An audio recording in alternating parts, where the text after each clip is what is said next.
आज से हम एक नई परिचर्चा शुरू करने जा रहे हैं जिसका नाम है माया जाल। आपने माया जाल के बारे में जरूर सुना होगा। ज्ञानियों ने कहा है कि हम माया जाल में फंसे हुए हैं और इस माया जाल से मुक्त होकर हमें मोक्ष, निर्वाण, कैवल्य ये सब नाम दिए गए हैं उस अवस्था की जो परम स्वतंत्रता की अवस्था है, उसको हमें प्राप्त करना है। तो इस कार्यक्रम के माध्यम से हम चर्चा करेंगे इस विषय के ऊपर और जानने का प्रयास करेंगे हम कौन हैं, हम कहाँ हैं, जहाँ पर हम हैं उसके साथ में हमारा क्या संबंध है। तो सबसे पहले जो समझने की बात है कि जो तीसरा विश्व युद्ध जो न्यूक्लियर वॉर हो सकता है और जिसमें ये पृथ्वी जिसको हमने इतने हजारों साल से सजा संवार कर आज इस स्थिति में पहुंचाया है, आज यहां पर जो न्यूक्लियर वॉर की जो थ्रेट है वो एक है इजराइल और पैलेस्टाइन के युद्ध की, दूसरी है भारत और पाकिस्तान के युद्ध की और तीसरी है यूक्रेन और रशिया के बीच चल रहे युद्ध की। तो रूस और यूक्रेन के बीच चल रहा युद्ध आर्थिक मुद्दों पर चल रहा युद्ध है और वो देर सवेर मुद्दे सुलझा लिए जाएंगे और वो युद्ध समाप्त हो जाएगा। लेकिन जो युद्ध फिलिस्तीन और इजराइल के बीच और जो शत्रुता पाकिस्तान और भारत के बीच है, उसकी जड़ें इतनी गहरी हैं कि जब तक हम उनको सही तरीके से नहीं समझेंगे तब तक हम उनके खतरे से नहीं बच पाएंगे। यह मैं किसी एक पक्ष के लिए नहीं कह रहा हूं, समस्त मानवता के लिए कह रहा हूं। तो सबसे पहले इस मुद्दे को समझने के लिए हम आते हैं उस संविधान के ऊपर जिसकी प्रति हमारे आदरणीय लीडर ऑफ ऑपोजिशन सदैव अपने पॉकेट में लेकर घूमते हैं और जिस संविधान की वो सदैव दुहाई देते हैं।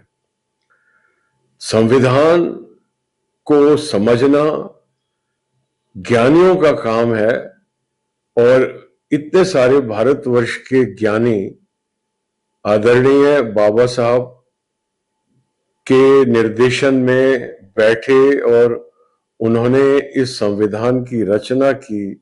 उनकी बुद्धिमत्ता पर कोई भी प्रश्न चिन्ह लगाना एक धृष्टता होगी। हमारे संविधान की प्रस्तावना कहती है, we the people of India having solemnly resolved to constitute India into a sovereign, socialist, secular, democratic republic। ये आपको स्क्रीन पे दिखाई दे रहा होगा। ये हमारी संविधान की आधारशिला है, उसकी बुनियाद है। जो भी संविधान की इमारत खड़ी हुई है वो इसी बुनियाद के ऊपर खड़ी हुई है। We the people of India having solemnly resolved to constitute India into a sovereign, socialist, secular, democratic republic। उसके आगे और चलता है लेकिन हम यहीं पे रुकते हैं। जो भी गणमान्य व्यक्ति हैं, ज्ञानी व्यक्ति हैं, मैं उनसे हाथ जोड़कर अनुरोध करता हूं इन प्रश्नों का उत्तर दीजिए कि ये जो पहला शब्द है सॉवरन, यानी कि जिसकी सत्ता होती है, ये हमारे जो भाई बहन हैं जो इस्लाम धर्म को फॉलो कर रहे हैं, उनके धर्म के अनुसार सॉवरेनिटी केवल परमात्मा की है, केवल अल्लाह की सॉवरेनिटी है। ईमानदारी के साथ हमारे देश के जो मुस्लिम भाई बहन हैं वो स्वीकार नहीं कर पाएंगे, क्योंकि सॉवरेनिटी केवल अल्लाह की सॉवरेनिटी है। और इसी मुद्दे को सॉल्व करने के लिए हाल ही में पाकिस्तान ने, जो स्वयं को इस्लामिक रिपब्लिक ऑफ पाकिस्तान कहता है, उस पाकिस्तान ने सऊदी अरेबिया के साथ एक संधि की, जिसके अनुसार सऊदी अरेबिया के ऊपर अगर हमला हुआ तो वो पाकिस्तान के ऊपर हमला माना जाएगा, और पाकिस्तान के ऊपर हमला हुआ तो वो सऊदी अरेबिया के ऊपर हमला माना जाएगा। और काबा शरीफ की जो निगरानी है, जो उसकी सिक्योरिटी है, वो पाकिस्तान की आर्मी करेगी। आप इसका गूढ़ अर्थ समझिए, क्योंकि इस्लाम में सॉवरेनिटी सिर्फ अल्लाह की है, केवल अल्लाह के नाम पर ही शासन किया जा सकता है। तो इस प्रकार काबा शरीफ जो अल्लाह की सॉवरेनिटी के प्रतीक है, उसकी सुरक्षा पाकिस्तान की आर्मी कर रही है, और वहां से उसको लेजिटिमेसी मिल रही है कि वो पाकिस्तान पर शासन करे। This sovereignty is not coming from the state of Pakistan, but the sovereignty is coming from the protection of the holy site. तो इस प्रकार हम देख सकते हैं कि जो कॉन्सेप्ट है सॉवरेनिटी का, वो केवल और केवल अल्लाह के लिए सुरक्षित है। दूसरा आता है socialist. Socialism implies equality of people, not only the males but also the females, giving opportunity to the females to come out of the household and work, become an equal part of the economy. तो ये जो समाजवाद की जो अवधारणा है, जो Karl Marx से बोरो की गई है, जो कार्ल मार्क्स जी की अवधारणा है सोशलिज्म की, तो उसके अंदर जो इक्वालिटी है, जस्टिस है, वो पुरुषों के लिए भी है और स्त्रियों के लिए भी है। लेकिन जो ऑर्थोडॉक्स इस्लाम है, उसके अंदर कहा तो जाता है कि स्त्रियों को स्वतंत्रता दी गई पहली बार, वो बहुत ही स्वागत योग्य बात है और प्रशंसा की जानी चाहिए, लेकिन उसको और आगे बढ़ाया जाना चाहिए। वर्तमान परिस्थिति में वो जैसी है, वो सोशलिज्म की अवधारणा के साथ कंपैटिबल नहीं है। तीसरा है सेकुलर। ये सबसे ही ज्यादा विवादास्पद है, क्योंकि भारतवर्ष के अंदर जो हमारे लीडर ऑफ ऑपोजिशन है आदरणीय राहुल गांधी जी, वो लोगों को संविधान के प्रति दिखा रहे हैं, और जो उनकी जो चोजन वोट बैंक है उसको बोल रहे हैं कि सेकुलरिज्म, और भी जितनी भी अन्य पार्टी हैं जो इस पर्टिकुलर वोट बैंक के वोटों को कोट कर रहे हैं, जो इस वोट बैंक के वोटों को हासिल करना चाह रहे हैं, वो सब सेकुलरिज्म की दुहाई दे रहे हैं। हमको सेकुलरिज्म के कॉन्सेप्ट को समझना होगा। सेकुलरिज्म का कॉन्सेप्ट इंग्लैंड में पनपा और विकसित हुआ और फिर सारे विश्व में फैला। This is an intra religious concept, it's a concept with in Christianity, क्योंकि इंग्लैंड के ऊपर क्रिश्चियनिटी के हिसाब से पोप का राज था, तो उस राज को, पोप के राज को चैलेंज करने के लिए जो राजनीतिक मूवमेंट हुआ, दैट इज सेकुलरिज्म। और अगर आप ऑक्सफोर्ड या कैम्ब्रिज यूनिवर्सिटी को खोल के सेकुलरिज्म की परिभाषा को देखेंगे, उसके अर्थ को देखेंगे, तो आप पाएंगे कि सेकुलरिज्म का अर्थ है to run the government scientifically and not according to the religious dogmas.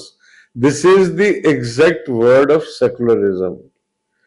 In India, we have been using it for inter-religious harmony, for inter-religious unity, और पर्टिकुलरली हिंदू मुस्लिम एकता के परिप्रेक्ष्य में हम इस शब्द का प्रयोग करते हुए आए हैं, सेकुलरिज्म। तो इसके अंदर इस्लाम में किसी भी प्रकार का कोई कंफ्यूजन नहीं है। जो इस्लामिक राज्य है वो शरिया के हिसाब से चलता है। तो secularism from that point of view is unacceptable to Islam. Right now जो हमारे भाई बहन हैं जो इस पंथ से हैं और जो वोट कर रहे हैं सेकुलर पार्टीज को, वो करते रहेंगे, लेकिन जहां जहां और जब जब वो मेजॉरिटी में आएंगे तब उनके ऊपर एक रिलीजियस कंपल्शन आएगी जिसके बारे में ना मैं कुछ कर पाऊंगा ना कोई और कुछ कर पाएगा। वो एक रिलीजियस कंपल्शन है, वो एक डायरेक्टिव है, that is an integral part of the religious system. You have to follow the sharia. तो उसके अंदर सेकुलरिज्म इस हिसाब से नहीं अप्लाई हो सकता। The state has to be run according to the dogma. जो भी धार्मिक डॉगमा है उसी के अनुसार स्टेट को रन किया जाएगा। और बात रही इंटर रिलीजियस हार्मनी की, तो हम पाकिस्तान में देख चुके हैं कि किस प्रकार से इंटर रिलीजियस हार्मनी प्रैक्टिस की जाती है। और जो ऑर्थोडॉक्स इस्लाम है उसके अनुसार जितने भी गैर मुस्लिम हैं वो जिम्मी कहलाते हैं, and they do not have the same rights as the Muslims. तो they are second class citizens. तो वो पॉइंट ऑफ व्यू से भी ये जो इंटर रिलीजियस हार्मनी के संदर्भ में उपयोग किया जाता है सेकुलरिज्म शब्द को, वो वहां पर अप्लाई नहीं होता। और अंत में आता है डेमोक्रेटिक। तो according to Islam this world is the dictatorship of Allah. उसके अंदर डेमोक्रेसी का कोई स्कोप नहीं है। और अल्लाह के बिहाफ पर जो भी राज्य करेगा पृथ्वी पर वो खलीफा कहलाएगा। और खलीफा जो है वो निर्विरोध राज करता है, वो एक शासक है, वो एक उसका डेमोक्रेटिक इलेक्शन नहीं होता। तो इस मायने में भी जो हमारा ये धर्म है ये पूर्णतः ये जो चौथा मूल्य है प्रस्तावना का उसके साथ भी कंपैटिबल नहीं है।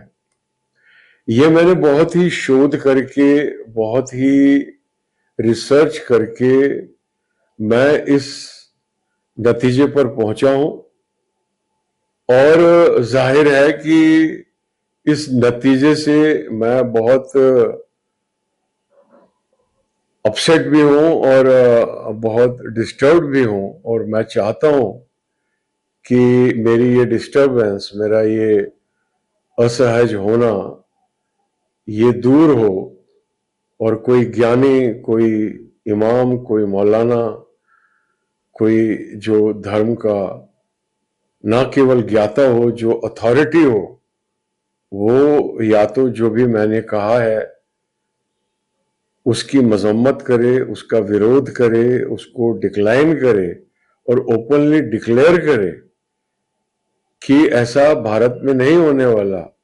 और अगर ऐसा नहीं होता है तो जब जब राहुल गांधी जी संविधान की प्रति लहराएंगे तब तब मुझे वो संविधान खतरे में जाता हुआ दिखाई देगा।